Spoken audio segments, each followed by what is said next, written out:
Benvenuti tifosi del Napoli.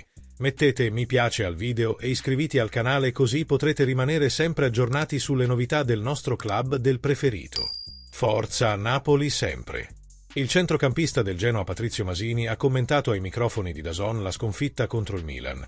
Vieira è stato fondamentale per me, mi ha dato fiducia dandomi tanti consigli e mi ha aiutato nel gioco della palla, dove devo ancora migliorare, ma sono molto contento di come sono andate le cose quest'anno. Vai a Napoli per vincere? Giochiamo ogni partita per vincere. È un peccato quello che è successo oggi perché abbiamo incanalato bene questa idea e volevamo farlo per i nostri tifosi. Quanto è importante avere un compagno di squadra come Badel. È fondamentale. Lo sto studiando dall'inizio del ritiro perché è un maestro nel modo di giocare la palla. Questa è una squadra con tanti leader e siamo fortunati a competere con loro. Lascia un mi piace al video così YouTube potrai avvisarti dei prossimi video. Grazie. Continua. L'allenatore del Genoa, Patrick Vieira, ha parlato a DAZN dopo la sconfitta contro il Milan. Abbiamo giocato 75 minuti ad alto livello, con intensità e disciplina. Mi scuso perché meritavamo di più. È stata un'ottima prestazione e mi scuso per i giocatori.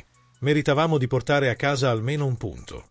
Maignan è stato il migliore del Milan. Abbiamo solo sofferto un po' negli ultimi minuti. Interessato alla prossima sfida? L'importante per noi è provare a battere una grande squadra. Il Milan aveva tanta qualità e, alla fine, ha fatto la differenza. Cercheremo di battere anche il Napoli. Quale passo chiedi al tuo team di compiere? Ho chiesto ai giocatori di assumersi la responsabilità di finire bene e di essere una vera squadra fino all'ultima partita della stagione. Credo che stasera lo abbiamo dimostrato. Volevamo vincere questa partita per i tifosi e, mi dispiace, ma l'atteggiamento era quello giusto.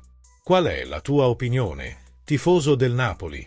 Sicuri del titolo del Napoli? O no? Lascia la tua opinione nei commenti. Forza Napoli sempre!